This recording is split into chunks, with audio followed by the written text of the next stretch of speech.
окуя алыска өткөн заманда кыргыздар Энесай көлүн жээктеп жашап жаткан кезде болгон. Кардуу хан эли бизге күтүүсүздөн кол салып, айлыбызды кызыл кыргынга айланткан. Бир бала менен кыз гана аман калган. Курсагыбыз ачты, нан бергилечи. Оба, мен да курсагым ачты, мага дагы нан бергилечи. Алган ким экен? Кыргыздарды кырганыбыз жалганбы? Энесай силерге түбөлүк алып берген жалганбы? Эми кимден качып жүрөсүңөр? Коркконуң ашы эки чыпалактай балабы? Эй чаар жескемпир, буларды токойго апар да ошол жердин кыргыздардын атын өчүр. Экинчи кыргыз деген атты кулагым укпасын. Эй чаар жескемпир, бол буйрукту аткар.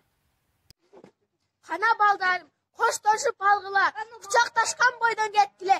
Мени жаман көрбөгүлө, менде эмне айып? Ашыкпа, акылман эне, күнөөсүз балдарды жайлаба. Сен кимсиң адамча сүйлөгөн, кубулган кандай жансың?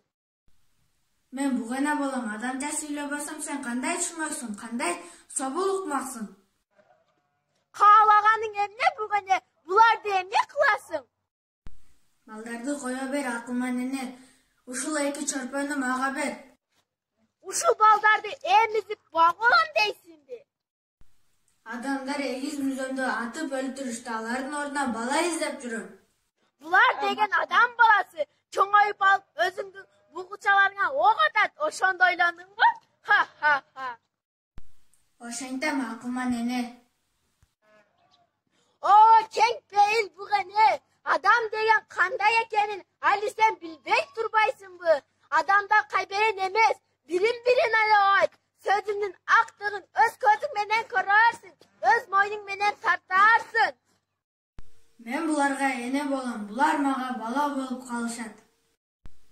Чоңойгондо булар менин бугучарларыма кол көтөрбөйт. Макул сурап калдың, бирок жетимдериңе алыс жериңе аман жетти. Же аякка жетпей жолдо өлсө, же каракчылар жайласа, же өздөрү чоңоюп алып, ак сүтүңдү унутуп, энелик мээримине кетсе, өзүңдөн көр.